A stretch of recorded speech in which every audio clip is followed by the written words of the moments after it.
Welcome to season 13, episode 2 of the Euphoria podcast. Welcome to what? It's season 11? Welcome to season 11, definitely not season 13 of the Euphoria podcast. We nailed this intro first try, 100%. Easy. Episode 2, YouTube, Spotify, Apple Podcasts, SoundCloud. As always, I'm Drakos, joined today by two very special guests. Master Coach, formerly of Fanatic, formerly of the Euphoria podcast, former cohort of mine, none other than YamatoCannon and Dagda, and joining myself as well as the LEC broadcast team, none other than Rob Dagda Price. Welcome, boys. It's good to have you here. Yeah. Thank you very much. That's a sick name, buddy. Rob Price. Thank you. Rob Price, yeah, it does sound. That's really cool. Yeah. Yeah, There's got to be a robbery joke. But I really didn't.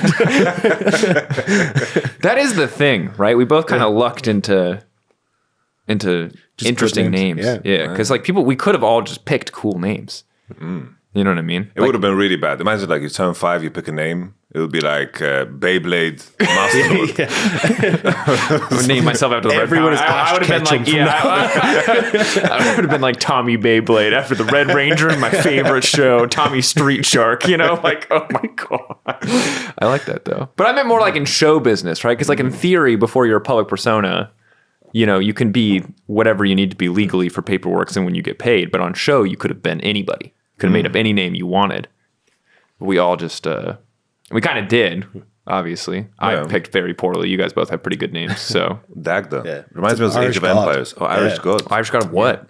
He's like the All-Father god, so imagine like He's like Odin. Zeus or Odin. Yeah. Did he also like hang himself from a tree for knowledge or anything like that? Are there any No, overlapping wasn't that themes? weird, but no, he's like kind of in charge of like the seasons and all that kind of stuff. So like he has like a massive pot that he can feed anyone out of, and he's got like a big staff that can give life or give death. And Wow. yeah. That's an OP-ass god, I'll be honest. There's very rarely in like, is there a pantheon of Irish gods? There is, yeah. It's called the Tuatha De Danann. That was sick. You should just say stuff in Irish more often. I could not repeat whatever you just said. You know, the but Irish that was harp. cool. The Irish harp is Dagda's harp. Oh, damn. Yeah. Okay. I'm waiting for God of War to visit now. Yeah, I was ready. God of War 8 in the Irish pantheon. It's gonna be interesting. Oh. Anyway, sick backstory. Your name. No, I had literally zero idea. I like it. It's more subtle than like Hades or Zeus. You know, like the more well known, I guess, mythologies of the world. But super sick. Anyway, boys. Last week, Cage and I, we rated 5 teams. This week, spoiler alert for everyone watching at home, we're going to rate the other 5 teams. We're going to talk about each of the 5 teams. Before we get into doing that, I'd love to get your thoughts on our rankings. We can put them on the screen behind you for those of you in YouTube land, but I'll read them off. So for Excel, I gave them a B. Cadril gave them an A. This is S to D tier for context. For Koi, I gave them an A. Cadril gave them an S. We both put SK in C tier. We both put Heretics in B tier. I put G2 in A, and Cadril put them in S. Any initial thoughts? Anything stand out to you as like, God, these guys are dumb, or like you have follow-up questions? Any questions for the class before we begin our second half of the? I guess my question is, will you put any team in S? No. Yeah. That's the thing. Okay. Because I was debating, because to be completely honest with you, I had not ranked the other 5 teams when we started this, right? I'd only ranked the 5 we were going to do for the episode 1. And then I kind of backed myself into a corner where I'm like, oh, well, shit, if I'm not going to give either of these teams S tier, I can't give anybody. I kind of realized that prepping this episode. Did you just get hurt by Vitality last year? Was that it? Where they came in, and I think you had them at S tier, right? Well, okay, maybe. I don't. It's hard to. I mean, they were a promised super team alongside Fnatic. I was confused with that going. I was like, Dagda, are you about to tell me Vitality's an S tier team? I was like, it's a bold start to your LEC. That's all I need. Chinese player, baby. I'm with you on Excel. Oh, the podcast is over. Thank you very much, guys. That's the timer. We're done. That's all we had time for today. Yeah, we'll add it in next week. Yeah. Okay. Yeah, that's my Google timer that was supposed to be a If you put in the premium episode, we'll actually have to. I think we just keep rolling with that and pray the sound wasn't too bad. Can I get a confirmation from our producer? We're just gonna roll through that technical difficulty. Sorry for that. That was Google timer. It was supposed to be a stopwatch. Stopwatch is also running. Keeps track of how we're doing. Spoiler: we're doing great, other than the timer. I'm with you on XLB though. I'm not as hype as putting them on A. I think it depends on how you rank these tiers. I think in Cadril's mind, Koi and G2 are title contenders. And I think that I agree with him. I just don't think that they're like neither of them feel like a sure thing. If Koi had kept their roster, I would have put them in S tier. But like whenever you add a new player, you just never 100% know how things are going to work out. And I'm also less I'm still very optimistic about G2, but it's like, could also be a dumpster fire. You don't know. Yeah. So I'm not going to try to oversell G2. Yeah, I mean, I'm very similar to Cadril, to be honest. I've Excel a little bit higher because I think I have a lot of hope. I think Video is going to pop off. I think Patrick is going to look good. I actually want to see what Targamas is going to be like, though, because I think obviously G2's bot lane struggled. But I mean, when Targamas was in EU Masters, like him and Syncroft were like the powerhouse jungle support. And I think if you can bring that back in for Excel, I mean, you can just play around Video. You're in a good spot. I think that's kind of why I have them a little bit higher. Like, I think that's where I'll see them pop off. But I mean, wait to be seen. Yeah, on my end, when it comes to Excel, I think on paper they look really, really gorgeous. But I think each individual piece, and like when I think of Patrick and Viteo, I always remember regular split games where they looked like they could potentially be the best player in their position. But in terms of achieving those high highs when it comes to playoff games, I never see the same level of performance. And I think overcoming that mountain is what separates the elite in the LEC that wins the titles and the players that don't. And even though this is a roster that potentially do so, I think regular split, they will look very dangerous in terms of contesting for a title. When I look across the other teams where they have the names that have consistently been at the top and figured out ways to actually, win and do good when it comes to, of course, the best of fives, I am more excited by those names. But maybe this new format will give them that experience throughout the year to really, really build them up. I think that is kind of the interesting thing, because definitely Patrick and VTO, it almost feels like there's a pretty decently sized list of players like this who we will see them in regular seasons or single best of fives where we're like, this guy is insane. And players will talk about Patrick, for example. They talked about Patrick Mickey so much last year. So many coaches were like, Excel is nuts in scrims.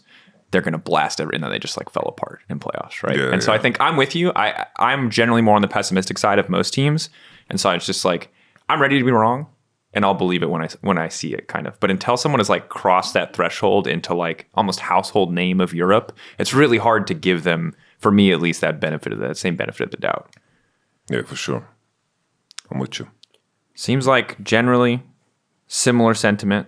Although maybe we can get you guys full tier list. People can say what they think. Shout out to everyone who did YouTube comments, etc. I'll reference a few of them today. Cadril asked for tier lists in the YouTube comments. Okay. Very similar, some of them. A lot more people, a lot more aggressive with their D tier, I would say, and their S tier. So it was a little bit weird there in the YouTube comments, but it was good to see what the audience is feeling. Moving on to our teams today, we're going to be talking about Mad Lions, BDS, Fnatic, Astralis, and Vitality ahead of week 1 here in the LEC. Kicking it off with Mad Lions. Chasey, Elyoya, Niski, Karzi, Hillisang. This has been called by many the most coin flip roster of our generation. Potentially the most coin flip roster of all time. Potentially the new, I'm going to say it, unicorns of love. Is that fair? Are people overblowing this? How are you guys feeling about these rosters? How do you guys feel about the Mad Lions overall? Honestly, it's like my main focus is just Hillisang because I just worked with him for 2 years, and I think the community sentiment was rather negative towards Hilly in regards to his performance, the recent performance. But he's a very emotional player that I think in terms of who he works with, I think it's very important that he is able to draw energy and motivation from others. I think this is where he gets his main source of power from, and I feel like this is an environment where he can definitely thrive in. I think that Hilly has shown like levels of performance that I think very few supports in Europe can ever even like think of surpassing, and I think that with that in mind, I think this is the perfect team for Hilly to reinvent himself and to come back into form, because the previous year, there was a lot of things going on behind the scene that, of course, I'm not going to go into now. But those type of things are definitely things that affect Hilly when it comes to his gameplay. And I think this is the roster. When I think of the characters, as I look at Kazi's Twitter, like this guy is a madman. Niski is hilarious. These guys are going to laugh whether they're winning or losing. They're going to have a good time. And I think that Hilly will definitely find a good home in this roster. And I think that's also important. It's very vague and very intangible, but this is how I would describe Hilly in terms of his level of performance. Well, just before you jump in, Rob, I do appreciate that insight, because I think that Hilly is a player who's always got a spotlight on him, for better or for worse. He's either looking like the best support in the league or he's running it. You know what I mean? And I think that it's interesting to hear that context that he is a more emotional player, that those are the things that he values, because these are the things that, they are intangible. And these aren't the things that'll let you like really, mathematically or consistently, objectively rank him as a player. But these are like those little bits of context I do think help paint a bigger picture of like what players need to succeed. Right. And I think more often than not, like we only talk about it in the context of like, you've got the Whippos and Bjergsons of the world who want to go to work, go home. And we've got the players who like want to live like 5 absolute gaming degens in a gaming house together and spend every waking moment together. And that's the most that we talk about, like those kind of personality preferences. So it's good to hear something deeper than that, like Hilly being a guy who maybe will thrive because, as you highlighted, this is a team full of personalities. No comment on their gameplay. There's just a lot of personality on this team. But I also think it's like this bot lane has a lot to kind of prove again, right? As you're saying, like Hilly, a lot of fan sentiment wasn't on his side last split. Same with Carzzy as well. And I think for Carzzy, he kind of got done a little bit dirty by the Vitality system that they had, because it was very much, hey, we're going to play around the solo laners, and then Carzzy was like left on his own. So I think if Carzzy and Hilly can actually like work together well, I think this could actually be a bot lane that does work really well, especially with Carzzy coming back to Mad Lions now as well. Like I actually have a little bit of hope for this. I know it's going to be absolutely bedlam down there, and I'm really excited for it. But I think for both these guys, like I think they are still phenomenally good players, and I think this is like a bot lane where they can actually show that. For sure. And I think like looking at how the offseason played out, there was rumors that Fnatic was also interested in Carzzy, and I think the profile of Carzzy has been the type of player that is very agreeable and adjustable regardless of the game states that he's been put in.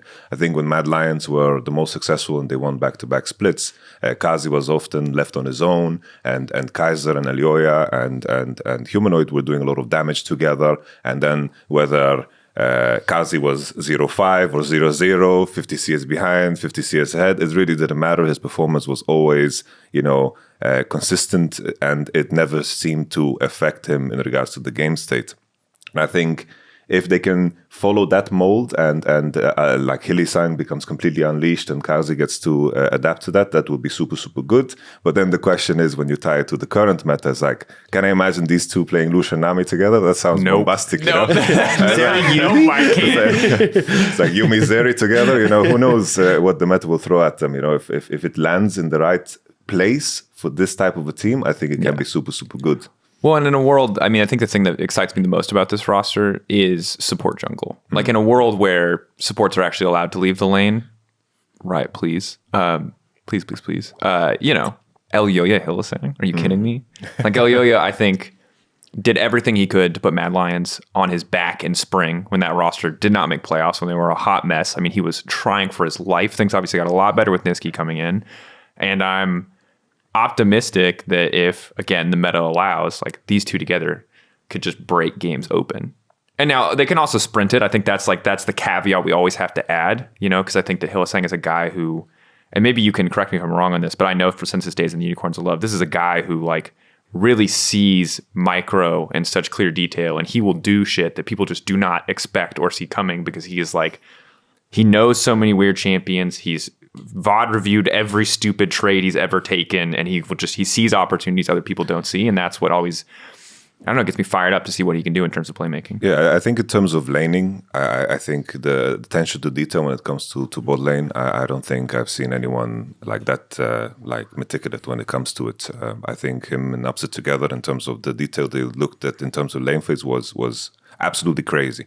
I think when it comes to Hilly in terms of how he views the game, he always views the game through the lens of his champion.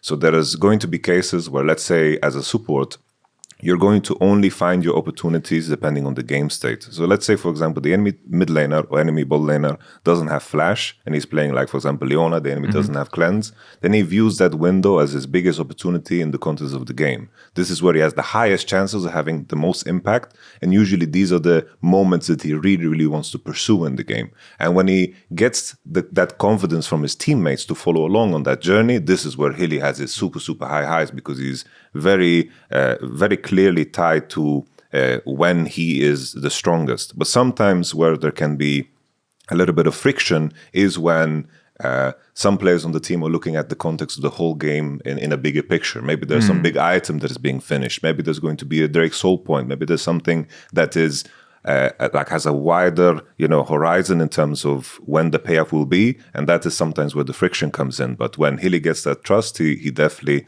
delivers. Something that I wanted to touch on too, I hope that's okay, in regards to Niski. My boy Niski, like the patch notes, I feel like Niski bribed someone because they buffed Lissandra, they buffed Rise, they buffed Twisted Fate. Galio's back. Yeah. Galio's back. So he bribed someone, because when I think of Niski, I think the same thing for him and the bot lane is just the meta alliance, right? Yeah. I think Niski in the right meta is competing with the best of the best, but I think the fact that he's not been so adjustable in the metas. This is what is holding me back from thinking of Niski as one of the elites in Europe with Caps and Humanoid and Larson. And if he manages to show that this year, I think that could be a big plus for Mad Lions too. And I think he will need to, right? Because we've already kind of hit on the bot lane being, look, we'll see how it goes, but I'm hopeful for them. But I think from the top side as well for Chasey, this guy coming in off X7 from EU Masters, he was very much a case of, if he's doing well, phenomenal, he's going to pop the hell off. But he will always try and push an advantage in lane. He always wants to play aggressive, and that can leave him a bit vulnerable to junglers. So I think for Niski and Elyoya, they're kind of have to babysit a little bit what these side lanes are doing, because otherwise it can just go completely out the window so quickly. Yeah, but I mean, in general, I think that there's the top end of what this team could be is super, super high. Now, there's a lot of caveats. There's a lot of variables we're talking about. Chasey, obviously a guy who, can be feast or fame, and Hylissang can be feast or fame, and Karza can be feast or fame. I mean, we can say that about just everybody. Obviously, the right meta going to favor them a lot more. Don't generally want to see Hylissang on enchanters. But when everything comes together, this is a scary-ass team. Now, I don't know if everything's going to come together, most certainly, but the fact that Niski is so proficient on roaming, the fact that Elyoya, I think is, you can't take anything away from Malrang, because Malrang just does what he does and he's unstoppable in terms of what he does. But if I were to first round draft pick a jungler in our league, it'd probably be Elyoya. Yeah. Consistently. Because he feels like he is the whole package in terms of I trust this guy to play tanks and engage. I trust this guy to play carries. I haven't worked with him personally, but from talking to him, it seems like he has a great attitude. Don't want to oversell that, because I'm not there with him behind the scenes. But this is a guy who I think is the real deal, is the full picture. And he, to me, feels like if he is set up to thrive on this team, or if he can take care of his laners and they are performing, this team is a contender for top 4 at the very least. Problem is, for me right now, I've got him in B because there's too many damn variables. And when I get into it and we're talking about it and I can see it, I can see the future where it's Hylissang crazy engages, Karzi's just, chilling bot lane, just waiting, scaling up. You've got Niski, you've got Elyoya, everybody coming together. Maybe they're going top, maybe they're going bot. That sounds sick. That team sounds insane. That team sounds like they'll do very well. But it takes a lot of things for them to get there, I think. I'm with you 100%. I would also put them B. Yeah, I have to B as well. Yeah. So the way I do the tier list is basically, it's what are the probability of the situation, the circumstance where they win the league for it to occur? Because you can easily paint that image for almost any team. And how weirder that conversation becomes, the lower I would put them on the tier list. If I'm going to rationalize how for example, let's say Astralis wins, then we're into voodoo. You'll get a chance, maybe. Voodoo magic and all that shit. You're gonna get a chance, brother. Don't worry. But with Mad Lions, there's some good stuff there, but there's a lot of question marks too. So I'm feeding the B. Yeah. The universal B. We'll see. I mean, this is, again, we look at the top end, the potential is high, but without seeing it, I think we're all reticent to just jump right on the Mad Lions bandwagon. You said it, and why don't we just go there next? We'll go to Astralis second, mix up the order a little bit. Finn, 113, Dayor, Kabi, Junghoon. It is a team. It is an Astralis lineup. One of the YouTube comments, it was mean, but really just got me in the moment, was there are 2 teams that I just can never put. I can never look. I don't really need to look at their rosters to know where they end up, and it's Vitality and Astralis, because Astralis will always be D and Vitality will always be 2 tiers below wherever you think they should be. I was oh my God. I don't remember who did it. I wasn't going to look it up. It was basically along those lines, and it's just based, butchered, brutal, but also fair. And I guess the discussion we can have right now is this going to be an Astralis lineup that's going to flip the script? Is this an Astralis lineup that we can expect more than fighting for top 8? Because reminder again, if you missed the first episode or you haven't checked it out, there's a format explainer video. You should watch it, but it is really the only breakpoints that matter anymore are top 8 and top 4. Top 6 is no longer a thing. So yeah, I mean, should we have higher expectations? How are you guys feeling about this Astralis lineup? Yeah, I'm not feeling great about it. I'm going to just put it out there. I mean, this kind of feels again like it's going to be bot or bust for this squad. I don't think Finn is going to. I mean, look, Finn coming in, I don't think is going to make a massive difference to this team. 113 was kind of a surprising pickup for me, I will say. Like, especially when you look at guys like Skeens that are still in the LFL league. I think there's a lot of talent that is there. I think 113 is kind of just one step below, I think, where he needs to be coming in here. Like, he obviously did end up winning a EU Masters a couple of times, but I think he was probably the weakest point of that roster when he was on it, so I'm kind of surprised. But look, I'm happy if he can come in and prove me wrong, but I still think for this squad, it's like, hey, maybe Kobe and Jonghoon can bring out some weird picks, you know, his Bard, his Pike and stuff like that, but I just don't really see this Astralis lineup doing much more than it did last time. Yeah, no, I'm with you. I feel like on paper it's a downgrade. I think the one saving grace is just Kobe and Jonghoon. Like sometimes they had moments where they did well. They had some games. I remember there was some Twitch games from Kobe. Jonghoon on his Pike did some crazy stuff. But I think like losing Xerxes for 113, I think is a downgrade. I feel like Astralis, they're dealing with an issue where it doesn't seem like they want to spend much. And I think a lot of the higher end ERL talent also don't want to make their debut in Astralis. Yeah. That's at least my impression. Of course, I'm only speculating, but I think that also becomes a part of the problem where you don't want to have that as your start in the LEC. And they really need to find a way to reinvent that. And usually you do that through spending. But it doesn't seem like Astralis want to go that path. They definitely need some kind of a miracle, because I think in a situation where they don't, if they're not 10th in comparison to the other rosters, I'd be surprised and I'd be very disappointed with whoever else is 10th. That's where I put Astralis. And that is rough, but it's hard to argue that. And I agree, and I think it sucks for Astralis because it feels like this downward spiral, and it feels like a downward spiral. I especially feel bad for the players on the roster, where your reputation will only continue to tank as you're on a roster that performs poorly, regardless of the circumstances. I think it's a struggle. I think Finn should be an upgrade on paper. Can't say how big of an upgrade he'll be, but 113, don't know a lot about 113. Know a lot about Xerxes. I know a lot about how Xerxes played on that team last year, and him and Jonghoon were the redeeming factors for me. Kobe is a reliable player. He is a consistent player. But when I look at the guy who is you're going to build a team around, Kobe's still, he's not that guy for me. He can be. I believe that he has it in him. We've seen it in the past. But that's been many years ago at this point. And I think that what scares me the most, too, is Jonghoon had the Pike. He had the Bard. But then later in the season last year, people just started banning both those champions, and his impact was instantly mitigated almost completely. And I think that, we really are going to need to see, because we now know we're not going to see it in the off season from the org side.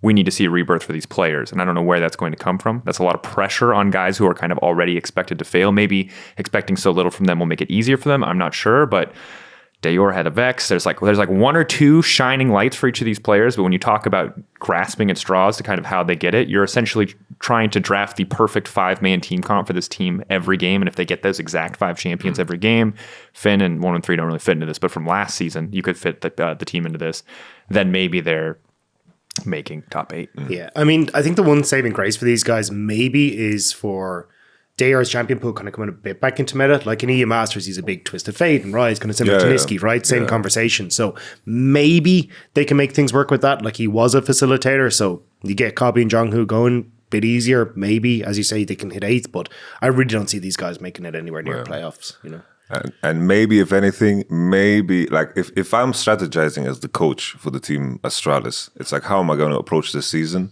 I'm making sure that we practice way more than anyone in the off season leading up to the BO1s. Because that is so important. Because that's where they can catch some of the other teams that have higher, of course, goals. For example, like a team like Fnatic or G2 or whoever, like they are not going to put the same amount of time in the off season because they are planning to potentially go to MSI and to play deep runs. So this is where Astralis maybe has an opportunity to, do some damage. And I think that is infinitely more valuable, because also that first section of the split is 3 weeks, which means we're going to be playing on one patch, right? And that means that however many weeks in advance that you're doing preparation, that is essentially valid for way more of the season than it used to be. Because we used to have teams like SK. I feel like SK every season came in hitting the ground running, and we were always like, this is the season where they could do it.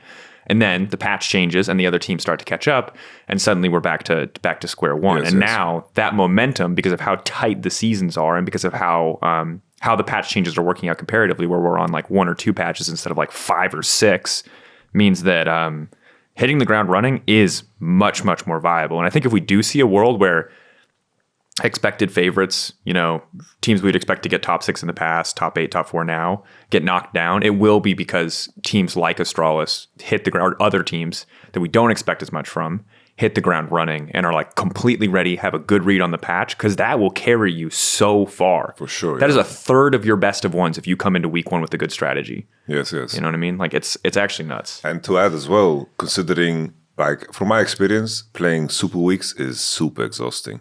Like the fact that you play 1 game per day and the separation of that, like coming to the studio, preparing for 1 game, it kind of takes over the whole day. It's very difficult to be in a position where you also scrim, unless maybe like in Fnatic's case, they always have the later games. They play at 10 almost every day, right? So maybe there's some leeway there.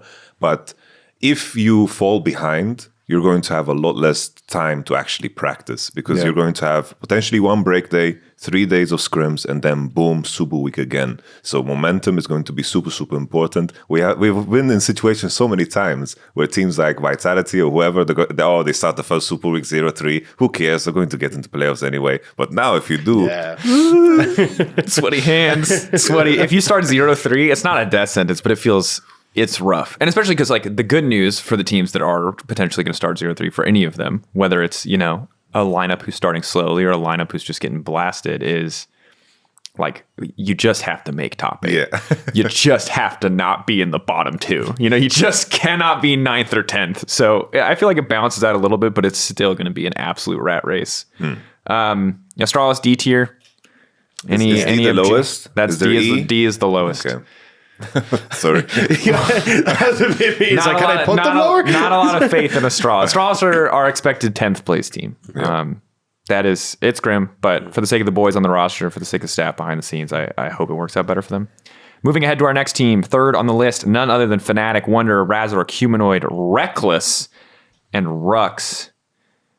Yamato. We've been going to you first a decent amount, but I feel like we have to go to you first on this one. You can ask Dagda to give his assessment first if you want, or I can give my assessment first. I don't know. You obviously know this team and these players much more intimately than either of us do. And I don't know how involved you were, if at all, with their plans for the future. But yeah, what do you got for us? How do you feel? I was not involved. Like, we parted ways rather early, but there was some conversations, right? Obviously, during the World Championship, we had Rux as a sub. There was always conversations about how we should maneuver things, and I was always pushing very hard for Hilly. And I think when you look at Fnatic's strategy in this off-season, they've chosen to build around Humanoid, Wunder, and Razork, because these are the players that they've kept.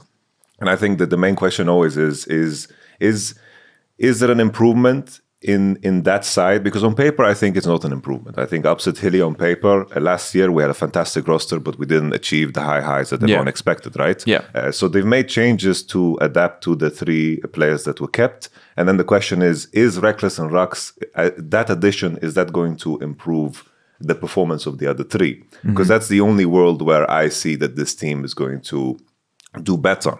If there's a situation where Marek, Razork, and Wunder are going to have a better performance than the previous year due to this change-up in the staff and also in the bot side of their team, then maybe they can kind of reinvent themselves. But there's also, that when I look at the sides of Rux, it's like a lot of the hype around Rux was built off of the 2 games he played at the World Championship. But that's a very narrow way of viewing a player. And even though I think Rux has an experience of being a leader in his past teams, moving to Berlin and joining a team like Fnatic and joining, the LEC at the same time, that's a lot of new stress factors that you need to deal with. And then the question is, will that same leader be there in that situation where the stress levels are extremely elevated in comparison to being in sunny Spain, where things are a little bit more relaxed when you're in an environment where you're a lot more comfortable, because this will be the big challenge for Rux. Yeah, it is not sunny here. It is dark and depressing. Yes. 8 to 9 months out of the year. The other 3 months, bang. But those 9 months of winter's hard. Anyway. Yeah, I mean, I think the biggest thing for me is like this team. Look, I think Reckless is a strong player, but I put him kind of in the like, I'm going to use LPL terms here because I just come across LPL. It's like, I put him as like a Gala rather than a Jaculov, right? When I look at someone who's going to like step up, hard carry a game and like make the play that breaks the camel's back, I don't see that as Reckless. I see that as Reckless is phenomenally good at doing his job. He will deal the damage that you need, but will not actually like go that one step further where I see like Uzi or Jaculov will, right? Yeah. Wonder as well, I think, is an absolutely great top laner. But again, I don't see him stepping up to be like the hard carry in a situation. So I think this team then feels like if Humanoid is on form, fantastic. This is going to go wonderfully well. And we've seen what Humanoid is like. I mean, World Championship, he popped the hell off. But I've also seen in summer that at the start, Humanoid wasn't looking so hot. And I remember that Talia wall where he just threw himself into the middle of 5 members and immediately died, right? So I think this is where if Humanoid is looking good coming into the split, I think this team is going to look absolutely phenomenal, but it depends on what side of Humanoid that we get coming into this. Yeah, I feel like I'm curious to see how these guys mesh together behind the scenes as well. We'll only get bits and pieces. But, you know, like Wonder's a guy who is really good at the pro side of the game, but doesn't love solo queue a lot of the way that like people would want him to. You know, and I'm not going to hold that against him. And I think Humanoid's a guy who, when the motivation is there, when there's an opponent that is at his level or above his level, we've seen it. I've heard it from Mac, and I haven't heard it from you, but you can correct me if I'm wrong here. But like, he is a man who will rise to the challenge, but he'll also drop to the challenge too. I think is kind of what my perspective has been on him as well. And I'm really curious how that's going to work with a guy like Reckless, who is notoriously a grinder. He is a guy who wants to fix problems by putting in a lot of raw hours. And I just don't know how all those personalities are going to work together on this team. On top of Rux, who's a guy I don't know very well, but you know, if he wants to be a leader, that's a tall task. When you have such a different mix of personality, that's a huge task for a coaching staff. And I think that like when you look at ceilings on paper, this is a team that could be very, very good. But if there is one team who did not, I look at who I'm like, oh, this format change going to 3 weeks. Actually, there's probably 2 teams. It's Vitality and Fnatic. When I look at like a 3-week regular season with elimination on the line, and both these teams should easily be top 8. But if it was like top 6, I would be sweating because I'm like, I just don't. These are the guys who, when the fire is lit under them, I believe that they will shine. And again, as your coach, I would love to get your take on that. I believe these guys will shine when there's a fire lit under them, specifically Wonder and Humanoid. When they have a reason to sweat for their life, they will sweat and they will be top 2, top 1 in their respective positions. But when they don't need to sweat, I feel like they'll have good games, they'll have bad games, and they'll sit somewhere kind of in the middle. I think like a very problematic theme that we had was that often it was hard to make the players confront the issues they have with one another. I think when I look at Humanoid and Marek, I think as individual Humanoid and Marek, as a wonder Humanoid. When I look at Humanoid is Marek for those who don't go by names. Sorry. as individual players, they will always perform as individuals, regardless of what circumstance they're in. This is what makes them. They are true professionals. I think the main thing is, will there be, room for a person to have some kind of overarching, impact on the group to make them come together and actually tackle their problems head on? Because a big part of the roster is kept the same, and they're going to move into another stressful year. A lot of those issues will remain, and will they be able to tackle them with the new players? An additional layer to it, like I always call it the reckless minigame. The reckless minigame is the game of how does he solve the meta by not playing the meta. I know that last year in K-Corp he was playing a lot of Zeri, and that was the big meta, and there was no like a clear like gap in terms of what he played. But they're walking into this season where everything is going to be very lane heavy. We're going to see Lulus, we're going to see Heimerdingers, we're going to see Namis, we're going to see Yumis. And Rux, he's performing the best when he's playing the melee all-in supports, and that will be the biggest challenge for Reckless and Rux to figure out at the same time as they're adjusting to so many new things with the pressure, and at the same time they need to perform at a very high level in terms of lane phase. Because even though it might look boring on screen, the amount of effort you need to put in to be clinically precise in these mage support matchups is very, very difficult. I saw it myself at the World Championship, the amount of 2v2s my bot lane did. Lucianami against Genji over and over again. It's like there are so many details to it that you need to figure out. Yeah, I mean, I think the one funny thing is like Rux is 100% win rate, I think, on Lulu. I think he's 8-0 on that champion, and you got Sivir. So that's where I'm just like, if they just stick to Sivir Lulu, maybe that'll be fine. But that's where that's one of the biggest worries as well, is like, how does Reckless slot into things? I mean, if he gets his hands on the Sivir all the time, fantastic. But yeah, I don't know. I mean, yeah, and I think that if you're watching this and you're like zero faith in Reckless because you did not watch the LFL, or you saw the absolute mess that was his year on G2, I get it, because it did feel like when shit hit the fan and G2 were like, how do we make this work?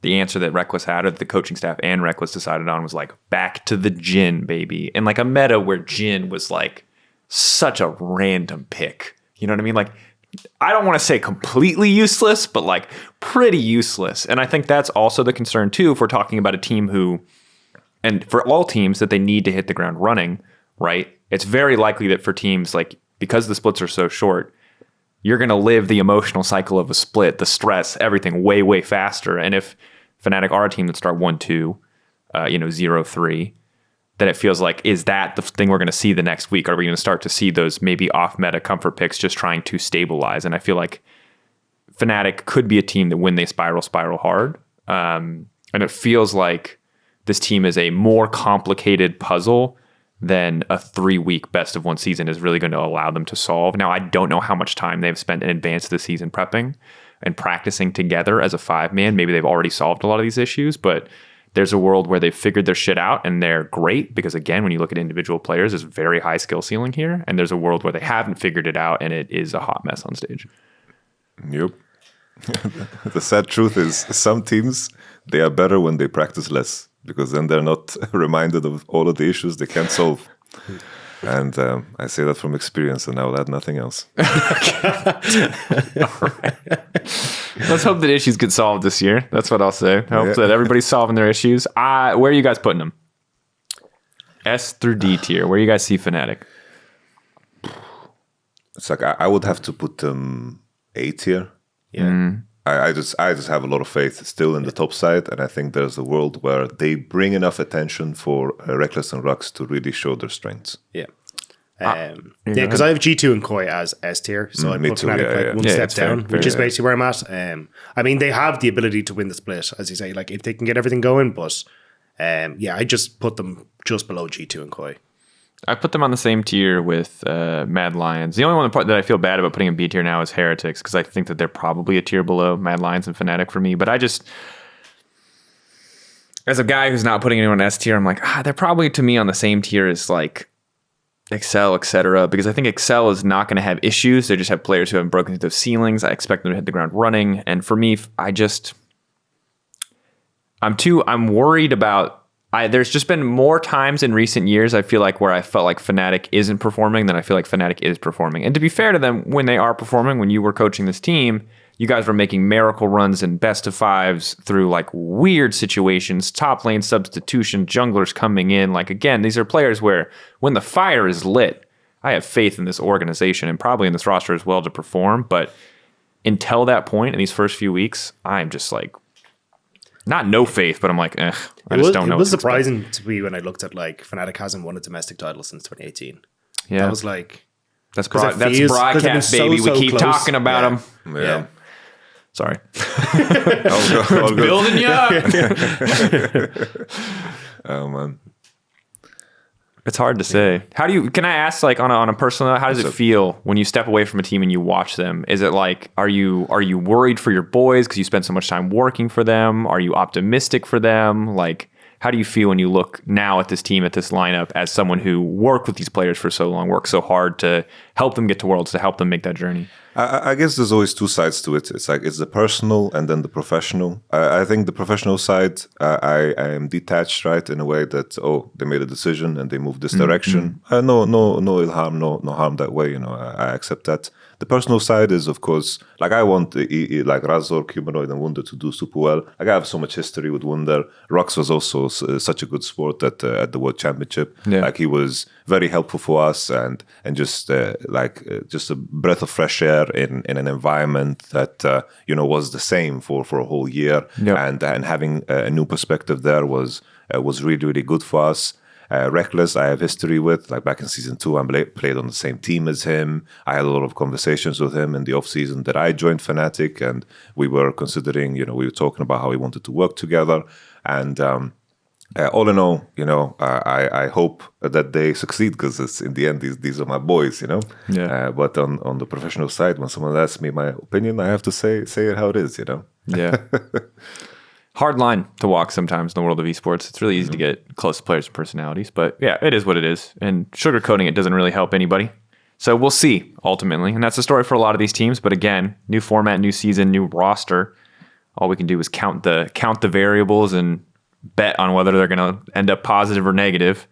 But speaking of a breath of fresh air, shifting our attention to Team BDS, Adam, Shio, Nuke, formerly Nuclear Int, Crowny, and Lebrov. Huge potential here for BDS to be reborn after what was an abysmal year overall. It was a hot mess. We had interviews talking about it was a hot mess. We saw it on stage. This was the most visible, I think, disaster we've had as BDS last year, where the players were chatting shit. The coaching staff was disappointed in the players, and it was a mess, is the TLDR. Anyway, now we have BDS Academy, or at least multiple pieces of it being elevated alongside Nuclear Int remaining, Nuke and Lebrov. So, Dagda, let's start with you. How do you feel about this? Are you optimistic about BDS Academy? They had some great results in the LFL. Overall, are you feeling like strong upgrade for the team? Yeah, I'm feeling a bit more optimistic about them. There's a couple of different things, right? I think the fact you got Adam, Shio, and Crowny coming up from the same team, it essentially feels like you're just kind of playing around that like LFL core, right? I think they have like a fairly solid game plan, which is, at least from what we saw in the LFL, was Shio playing around Adam, right? And it feels like we're getting Adam's champions starting to come back into meta, right? Like the Renekton's, the Camille's. Olaf, Yumi could be a combo for that top side, but it feels like that could be like the way that they try to play the game. Crowny and Labrov as well used to play on Vitality back in the day. So, you're kind of getting that reunion as well. I think they finished 6th, I want to say. But it's still, these guys are kind of coming back together to play. So I think the big thing is you've kind of got a lot of these guys that have already got that inbuilt synergy. So especially if we're looking at best of ones, that can stand to you quite a bit. So I'm quietly optimistic about these guys. I think the biggest thing though for me is like, when I looked at BDS, they had absolutely no idea how they wanted to play a mid-game. Like, not even the slightest. So I think if you're looking at like an early game plan, I think they're sorted. It's when they get to the mid-game, I want to see who actually steps up to be that big shot caller. And if it is someone like Lebrov coming in as well, to see if he can sort that out. But that's what I'm going to keep my eyes on. No, for sure. No, I'm with you. I believe that across the board, I think this is a massive upgrade. I think some of the things that you heard from the BDS camp was really disappointing, like in terms of the motivation of the players and the general sentiment around the team that there was just doomed. And I heard the rumors as well. Or not I heard. You heard rumors, and then you heard in interviews people talking about everything that went wrong. Like it was very, even before the rumors, and the rumors were bad. It was very publicly messy. Let's just say that. And it's like I heard time and time again, BDS Academy was stomping the BDS main team in scrims over and over again, to the point where it was a waste of time for the BDS Academy to play against the main team in scrims, which is crazy. Usually it's the opposite. And I think that here you have players that are very hungry. It's always that resurgence of players that get into the LEC, they get a taste of the good life, and then they get removed from it. And the players that manage to find a way to claw themselves back come with very, very valuable experience. And I think if I look at the the bottom three, so to speak, like SK, BDS, and Astralis, I think BDS is the team that I'm the most excited for, because I think this is a team that has a sense of direction, and I think that they've made improvements, and I think they've shown good potential in EU Masters. I think Crowney and Labrov is a bot lane that definitely can do well together. And if I look at the context of the current meta, I could easily imagine Labrov playing all of those range supports and being very satisfied with that, because this is a lot of the things that he plays in order to consistently just have rank 1 on the solo queue ladder. So I think this is definitely a situation that can work out super, super good for them, especially on the current patch. Yeah, I've been becoming more optimistic. We talked a little bit about these guys before the show, and I was like, you know what, that's a good point. That's a good point. Because I think initially I was ready to be like, because like when we saw Adam last time, obviously he was really hyped up, but it was like his pocket picks, I think, were becoming a liability rather than a strength.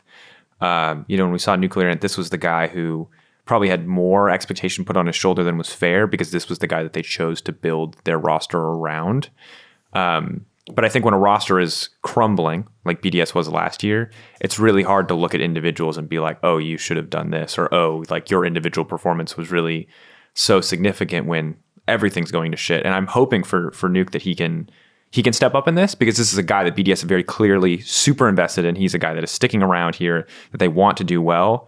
And from a rookie perspective, Shio was popping. There were lots of teams last year that were looking at Shio. They were like, this is the guy. He's the next one to go up. And I'm glad that BDS held on to him and that they now get to see him on their main roster. I love new junglers in the league, because I feel like you can't be boring as a jungler. There's one or two that come to mind. Mostly, not trying to throw any more shade than I'm already going to do so today. Mostly, you cannot be boring as a jungler. And Shio's a very explosive guy and a very mechanically gifted guy. And when you pair that with, as you highlighted, Adam, who obviously already has some history playing with Nuke, when you pair that with a guy like Labrov, who can roam when he needs to roam or can play the range sports, it's just like it feels solid as far. And again, the expectations are not sky high. It's make top 8. You know what I mean? I think that is the reasonable goal for this team. We'll see how far they can go past then. I think in our old format, you would have said fighting to get into playoffs, 7th, trying to get their way into 6th, maybe.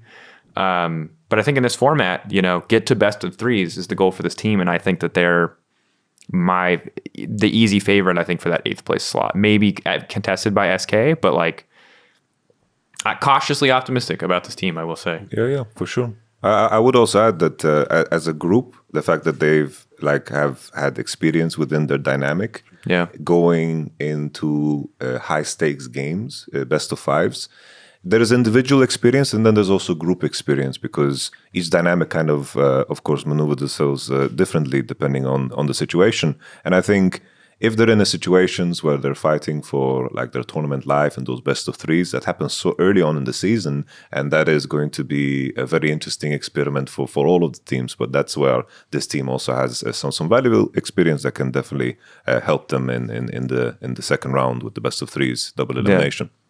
Well, and I think just in general, it's a good point to highlight, because in the same way that we're looking at a team like Fnatic and being like, they don't have that experience together, or any of the other teams we've talked about today, the fact that BDS does have so much of that experience, the same way we're talking about Astralis, talking about hitting the ground running, BDS is very much a team that can hit the ground running, that you would expect. You already talked about the range support for Labrov. It's what he plays in solo queue. You look at Adam, he'd love to have a Yuumi. Now, am I ever a fan of the Olaf? Sometimes, yes. But mostly I'm like, as long as it's an option for him to pick it and not a he must pick it, I'm a happy camper. If it's a he has to pick Renekton, Darius, or Olaf, I'm a sad boy. As long as it is an extra option, not a limiter, I'm a happy man. And this is a team that I think could go 2-1 in the first week pretty easily, could just hit the ground running, could just be good, because they are a team, I think, in the same capacity as Astralis, where they are probably putting in the extra hours because they know they have to come out swinging if they want to make a deep run in this tournament. C tier. C tier. For me, that's alongside SK, the only other C tier team I have. It took me a second to realize you weren't just saying yes in Spanish. C. Okay. C. Solid team. All right. I already... Oh, man. This next team, the final team, Vitality. 2 teams. Vitality, always 2 tiers below where you expect. The comment just sticks in my head. Let's see. This is a wild ass roster. This roster is crazy. It is almost as crazy as Heretic's roster with the Evi pickup. Photon, Bo, Perks, Neon, Kaiser. I'll just state right off the bat, I really need Bo to be good. We made an ad. Cadril literally once a day told me how insane Bo was in solo queue. Like, I'd watch his stream and he'd talk about it, and then he'd come into work and he'd tell me the same thing. And I feel bad for Bo, and I'm blessed that I don't think that like he is the best English speaker on the planet, so he cannot see all of the like discourse about Bo, because this guy has been dangerous levels of hyped to the audience. If he does anything other than come in and smack the shit out of his opponent, people are going to be disappointed. So I believe in the Bo hype train. I want to see more for Bo, but past Bo, or even on the subject of Bo, how are you guys feeling about Vitality? I mean, for me, a lot of it does come down to Bo. Honestly, like, funny enough, I think the interesting thing is, like, I am very, very excited for Bo. Like, we cast him the LPL 10-0, pops the hell off on FPX. But I think one of the big things that people forget, like, even he set the record for the most kills as an LPL jungler with 16 kills on Olaf for one of the games. Like, the guy pops the hell off. Yeah. But the big caveat to that is he had some of the best supporting mid at playing around the jungler. You have Doomby in your mid lane, and you've got Crisp, who literally just, we used to call him the Mad Dog on a leash, because Crisp would just wander around the jungle with them. Like, literally just point him in a direction and just send him. That was it's like a pig sniffing for truffles, but it was kills and awards. Yeah. I mean, that's how this setup worked, right? So I think if you can have a similar story on Vitality where Kaiser is able to facilitate him to a certain extent, you got Perks who can try and help him out, I think he can pop the hell off. But if you end up with Bo not having that support system, I think that's where he's going to struggle. I think that's the big question for me coming into Vitality is, like, do they actually play around Bo as a big carry, or is it just a case of Bo kind of does his own thing, doesn't really have a huge amount of competitive experience, and then the whole thing kind of goes to crap? No, I'm with you 100%. I think you hit the nail on the head there with, I think in solo queue it's a lot easier to put yourself in situations where you can mechanically express yourself, but in competitive play it requires a lot more precision and coordination with your teammates. I have to say that Vitality, I think in terms of how they've managed Bo's situation, has been very, very good, because Bo has been in Vitality for quite some time. It isn't like a random pickup where we're just going to slot him in and see what happens. He's been adjusting to Europe, he's been learning English, and he's been, involved with the team for quite some time. I don't know exactly when they signed him, but it's been a while that the Bo stew has been cooking, and we've been waiting for him to unleash. I think as long as they figure out ways for Bo to put themselves in situations where he can mechanically show how inferior the enemy is, like when I watch him play, I get goosebumps. When I watch him play AD carry, he is one of the best AD carries that I have seen. It's insanity. When he plays, I saw this replay of him playing Samira, and I'm like, this is crazy. It's like there was this meme that it's like Neon is a really strong AD, but he's the third best AD on Vitality. It's like obviously Perks doesn't play AD anymore, but it's like Perks and Bo is right there, and like Bo mechanically, as long as they manage to put him in situations where he can mechanically shine, this team can be very dangerous. And when I think of Perks, when I think of Kaiser, I think these are the type of guys that can make it happen. I think Kaiser was at his best when he was facilitating for EUphoria. Yeah. And I think Neon is a smart player that can adjust to situations. And I think he's very adaptable and is a good player that is, if you allow him to go under the radar, he comes up big when it matters. So I think this is a very good constructed roster, and it's all about our boy Bo. Yeah, and even, I mean, Photon as well. I reached out to Chronicler to chat to him, so shout out to Chronicler. And he was saying he's super excited for him to be coming over. Like, Photon has been really good in the Challengers League over in Korea, probably like top 3 in the league. And he's kind of talking about how good of a champion pool he has, like super diverse, likes a Renekton, but like, I mean, if you got someone who can kind of bring out a whole bunch of different stuff, can even play the carries that we're kind of seeing the meta shift towards. Yeah. I think you've got a solid top lane. I mean, Perks is Perks, Neon Kaiser, super solid bot side. So I think it is just that big question mark of what do we get from the jungle? Yeah. I mean, it feels so difficult to put that all on his shoulders, but I think it is fair. And I think that question would be there even if we didn't already have the language gaps. And I think that just kind of compounds on the issue. And you're kind of just trusting that Vitality has put in the resources necessary to facilitate that communication, that the players are going to be able to do what they need to do in game. But there's a world where I think this is more of a long-term project, and maybe the first split is a little bit messy, and they don't quite get to where they want to get. Obviously, top 8 easy, top 4 very hard for any team. It's stacked towards the top end. But I'm optimistic. I think you're right. I think Kaiser and Perks, when I look at them, when Perks first started, it was Trick setting him up, and Perks was great at playing within that team, and I'm hoping we get similar shades of that. Neon is a guy who did very well last year on Misfits, and you're right, did go under the radar for most of the season, and it was only towards the end where people looked at him not in the same light as they did VTO, but in a similar capacity where he was the other really big driving carry force behind that team being able to place as well as they did. So cautiously optimistic, but everything is on Bo. You? I believe in Bo, though. So I'm putting them in A tier, boys. Where are you putting them? Yeah, A tier. Yeah. A tier. We all believe in Bo. I have to. Yeah. I can't see him playing FPX and come across as XLPL and not put Bo high. I'm really excited for him. For sure, A tier, yeah. I'm with you. I'm ready for this to blow up in my face. I'm very ready. Oh, yeah. I'm I'm going to try my best not to backpedal right here in this instance. I want to so bad to be it's all going to fall apart. Don't get mad at me, public. But there's really good players on this team. Yeah. And there's probably one of the best mechanical players in Europe is in the jungle, is residing currently in Europe. And if he's able to perform, he can be anywhere from another random note in our history of a player who showed up and didn't make an impact to similar to Malrang did last season, a player, coming in as an import who literally redefines the role for people because he's so good at doing what he does. And in Malrang's case, it was one very specific thing. But in Bo's case, if it's just a mechanical skill ceiling, that's crazy. And that is an advantage that Vitality will hold over people for a while, if that is the case. Yeah, it's the way I would put this Vitality team, it's they're putting everything in the Bo basket, but the basket is so nice. It's I'm looking at the basket, Photon, Perks, Neon, Kaiser, even changing up their coaching staff. Coach Carter, it's in terms of Misfits, I think this was always a team that looked like a team that was well coached because they always had a clear identity, a clear idea, and they really played to their strengths and managed to achieve more than what people expected on paper. Yep. And I'm excited to see how that kind of plays out as well in the context of Vitality because it's a very different shade of a roster. But if they can find that clarity in their identity fast, that is a big advantage as well coming into any game, honestly. Yeah. And it's just, this is the team I think I want to watch play the most. Next to seeing the Fnatic and Vitality again, it happened just like last year, not because of super team status, just these are the teams that I want to watch the most. These are the teams that I think that have the questions that I want to see answered the most.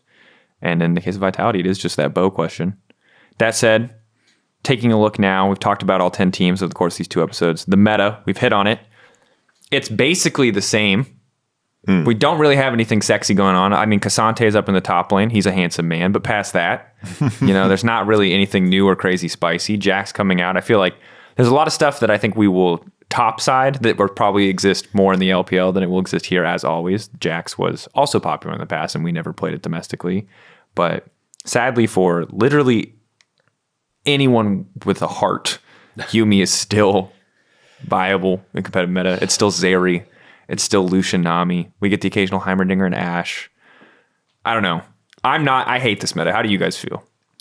It's kind of boring. I sitting there predicting the picks. It's I feel like a toddler can do it. It's oh, Vi, Wukong, Lucian Nami, Zeri Yumi, Keisante. Okay. Enemy, this LPL top laner is a Fiora OTP, so he's going to pick Fiora. Okay. Okay. Give us some variety, please.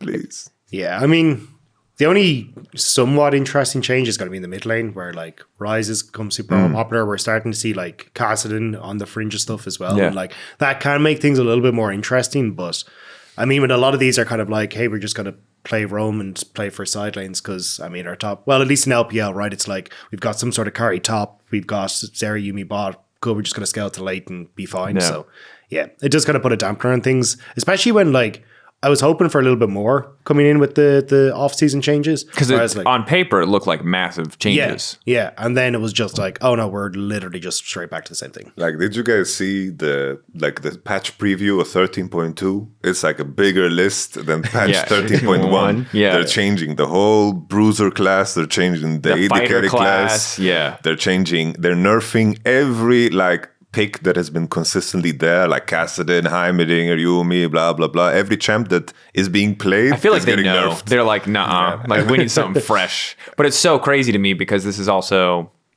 not maybe an ideal patch for it to happen because we're going to play we're going to play the best of 1 week on one patch. I don't know exactly when we switch patch. So if you're at home, don't hold me to this. You can check it out online. You'll get updated, I'm sure, on the LECsports Twitter or the LEC Twitter, rather. I think Shakra has broke it down on his Twitter. Basically, yeah. It's 3 weeks, same patch, and then the best of three, best of 3, and best of 5, same patch. Yeah. So you're going to go from best of 1 in one meta to best of 3 in a completely different meta, which God bless that you're going to the new meta in best of 3 and not in best of 1. You know what I mean? Because then there is actually more value to adjusting between games. But this season's going to be wacky. I'm excited that there are that many changes for 13.2, though, because aside from Kassadin, who's really fun to watch for exactly 2 games, and then you remember how Kassadin works, and you're like, yep, that's a Kassadin game. And Rise, who I always think is fun to watch, but is kind of a degen champ. I totally get that. This has not been there's not been enough change here, I would say. I am ready for the death of Zeri. I'm ready for Lucian to get out of meta.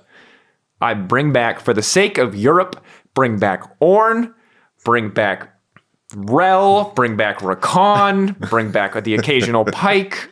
You know what I mean? Because, if, God forbid, we go into an international event, Yamato, I'm asking this to you first. Is there a world where our top laners are going to be able to compete on picks like Fiora or Jax or Gwen or Cassante? Is it possible? Because every top laner I talk to has this mental block, the same way that bronze players do when they go up against challenger players, where they're like, he just does more damage than me.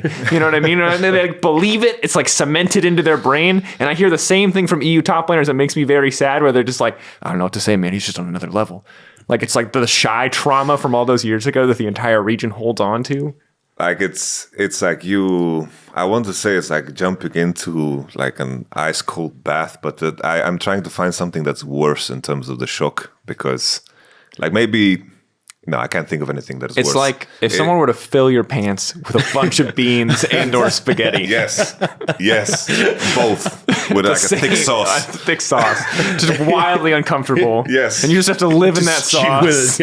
It's like we see it in the fact that we have Chasey coming in, we have Photon coming in. It's like teams are thinking about this issue ahead of time. It's like you need to. It's like you are going to face up against these beasts at some point, and a lot of the things what is going on in the LEC is a lot of people are band-aid solving some issues that are not being highlighted in the same way as they will be highlighted on the stage later on. It's cough, Ornn every game. Cough, Ornn every game, because it's so easy. It's like, weak side Ornn, we're going to play for our bot side. Everything is so streamlined. You don't have a game plan?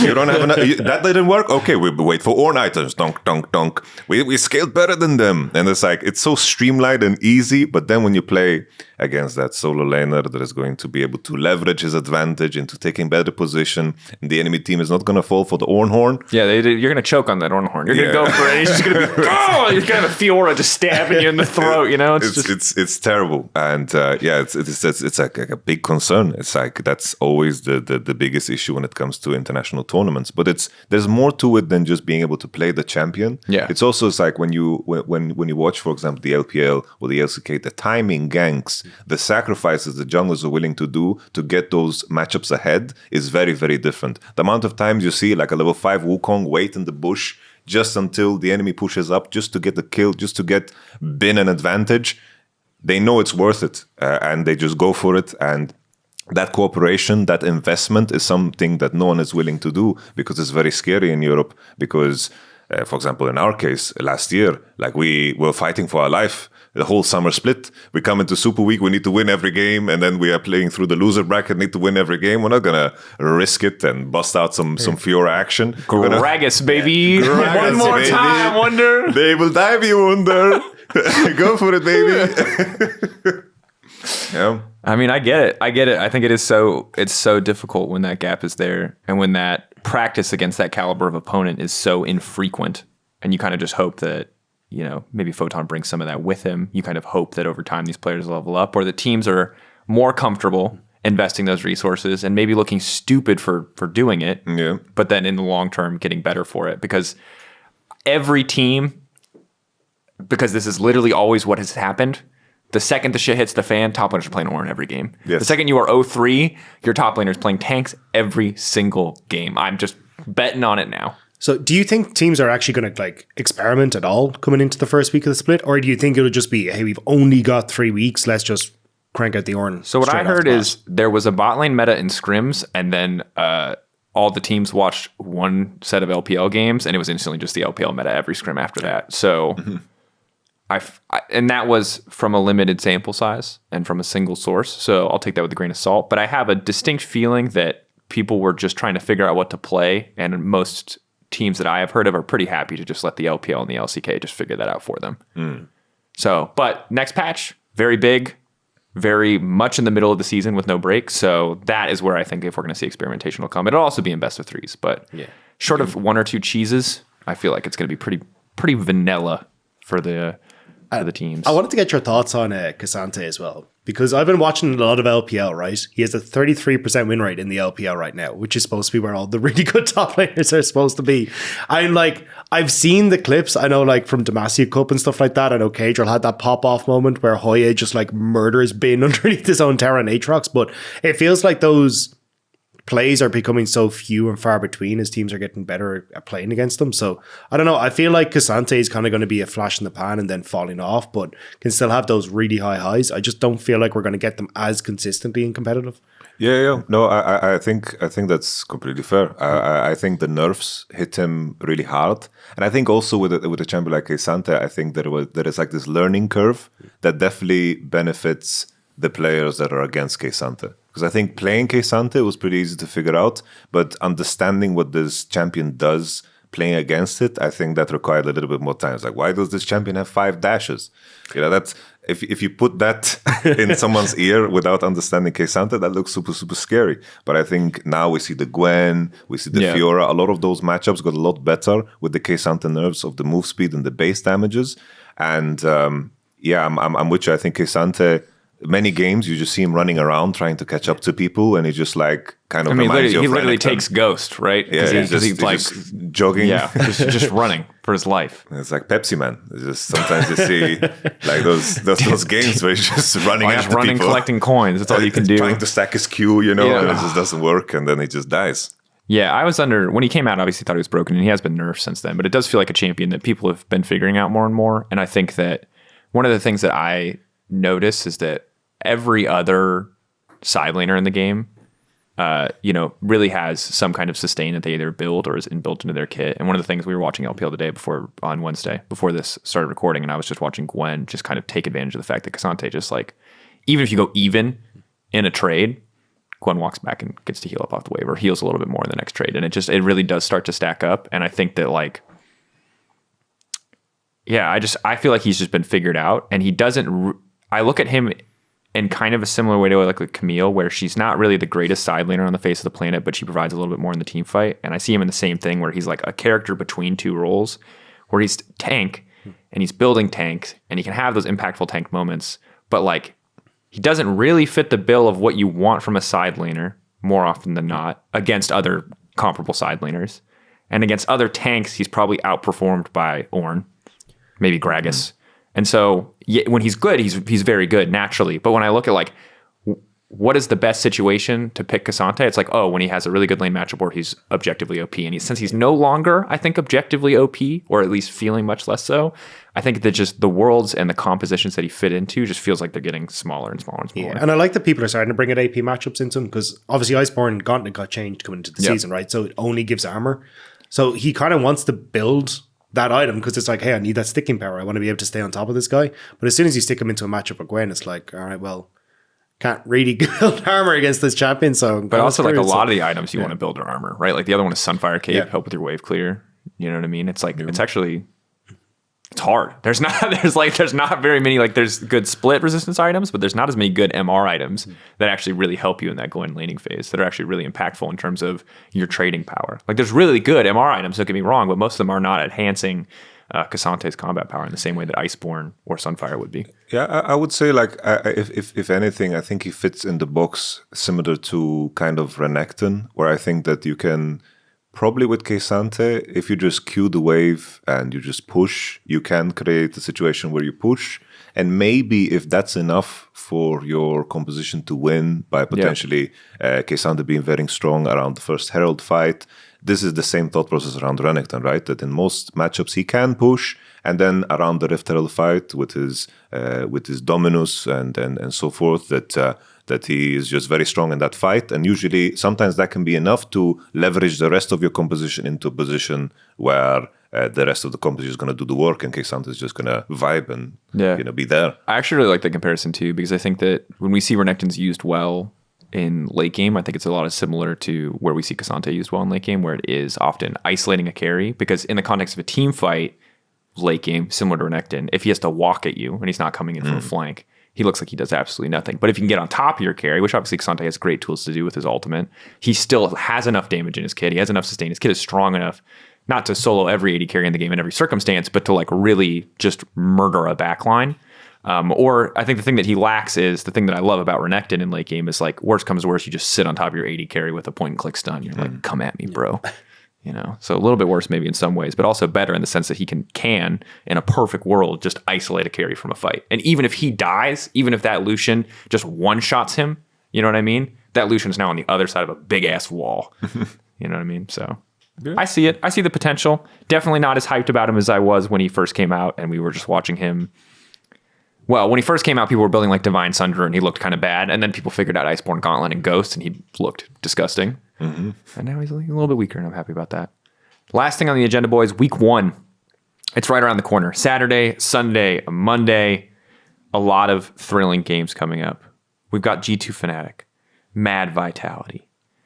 We've got Fnatic Vitality. I'm just listing games I'm excited about. I don't know if you guys have the schedule in front of you. I'm pulling up the schedule. I was like looking for it and all of these screens you guys have here. XL Koi. Ooh, Fnatic Koi. G2 Astralis. Holy, Fnatic schedule is so hard. Fnatic schedule actually is brutal. They're like, all right, welcome back, Reckless. Here you go. You can fight Neon. Then you're fighting Hansama. And then you're fighting the old Trimby bot lane. Little comp Trimby. How's that sound? Nice little gauntlet to get you kicked off. It's gonna sound so bad when I say I think Fnatic can go 0-3 this week. Oh, he's so mad. It's just very hard matchups. These are very hard matchups. Damn. So where do we start? Yeah, I mean, pick whichever you're excited about. We don't have to run through every single game. Good. Who are you excited about? Which games do you think are explosive? Do you have any controversial predictions? Like Astralis could beat Heretics on day 1. That's not my prediction. Don't hold that against me. I don't think that's going to happen. I mean, I'm hyped for Fnatic Vitality. I feel like we kind of get an inkling as to where those two teams kind of sit then at that stage. And also it's just going to be an absolute bloodbath, right? Like it feels like when, at least from Vitality side, when they hit the Rift, they just want to go absolutely nuts. You got, I don't know. I'm just so hyped for that matchup. It's going to be so sick. Aren't you casting that matchup? I think so, yeah. Yes. Yeah. Dagda quick shot. Brace yourself, audience. Get the Dagda cast. That's a banger to cast, dude. Yeah. I'm not going to lie to you. Nice. I think that's a great call out. I think I'm a little bummed that is their day 1 matchup. Because these are two teams that I want, like, if they're going to be successful, I expect them to hit the ground running, and now only one can hit the ground running. Yeah. Now, someone is getting the momentum day 1, and I think that is a big deal. I think it'd be easier for both of them if they were playing maybe one of the lower teams on our tier list, but that's a brutal start. This Fnatic schedule, you're right, is hard. A rough Fnatic. Like, every Fnatic game is really, really high. Also, I don't know if you guys know this, but, like, Mickey X is for sure just going to try to 2v2 kill Reckless. Like, they're just going to pick the most aggressive bot lane they can and try to kill that man. Yes. Like, Mickey's not petty. He's not revenge. He doesn't have a beef with Reckless, but he's like, ooh. You know what I mean? Like, I don't think anyone plays into the rivalry, but Hansama and Mickey X are a bot lane that kills people. And right now, Reckless and Rux are those people. So that's, whew. You know, if you lose day 1 and then you're going up against a bot lane who's like very personally invested in 2v2 killing you, that's a tough week into the former champions. Oh! I even remember the last time they played together, they lost against my team in the best of 5, right? But Yeah. what Hilly and Upset did to them was, I remember like one pike cue, like both flash, like they were completely gone. Like Reckless and Mickey together was not working. Like they were in a different dimension. Like Hilly was so deep in their head. He was like doing their taxes for them in their head. Like he was completely so far off the deep end, and I'm wondering if that memory is going to stir up something. It's just the inception there. For sure. And if anything else, besides the Fnatic games, I would say Vitality versus Mad Lions. I think Elioya versus Bo. It's like we have some crazy jungle matchups to be excited for. I swear, if we get Vi versus whatever the hell, I'm gonna be Vi so Wukong. No. Give me something psycho. Give me something truly unhinged. Belveth comes in. Belveth. Grace Belveth. Grace Belveth. Yes. Both of them just all the gold goes to them and they just 1v1 in the river to decide who wins. Honestly, we have some crazy, like the jungle matchup is going to be crazy this year. Just Bo versus Malrang. Also, we talked about this last week. Malrang, is he just going to do the same thing forever? Of course. Can anyone stop him? Of course. Is it just going to be Jarvan? Another year of Jarvan? Like, is he actually unstoppable? Does he laugh in the face of the balance team every time? He looks at them and he goes, yes, it is a Jarvan meta, isn't it, freak? They're trying so hard. Anything they can do to get him off the pick won't happen. Malrang is unbreakable. I think his logic around Jarvan is perfect. It's like, if they have dashes, I can make them use them. And when if they don't have dashes, they can't get out of my abilities. Perfect. Only man I know to pick Jarvan into Ezreal and LeBlanc. Only man I know to get away with it too. So can't take that away from Malrang. All right, boys. Wrap it up nicely. This weekend, Saturday, Sunday, Monday, start of a brand new year, start of a brand new format. Thanks again, Yamato, for joining us on this wonderful podcast. Dagda, I'll see you this weekend. And I think we'll have you back in the near future broadcast. He's coming back. Can I announce that? Get your boy on the analyst. I'm doing the hand phone, so I can announce it. Hand phone. Is that how it works? Yes. He can leak anything while you do this. Anything. Throwback. You two boys. I don't know where this came from, but it took over our league like storm. Because it started somewhere other than G2, and then G2 took it, and now it's just... Anyway, this has been EUphoria Season 11, not 13. Episode 2. Thanks again to Dagda. Thanks again to Yamato and everyone who listened. I think we'll make pictures of these tier lists and put them on the internet somewhere if you guys want to see the full tier list for all 10 teams. And in the meantime, we will see you this weekend. And stay tuned because more sick content is coming out before the start of the season. Until then, we'll see you guys next week. EUphoria forever till the end of time. No one's here to sing. No one was here. And I going up, up, up, up, up, up.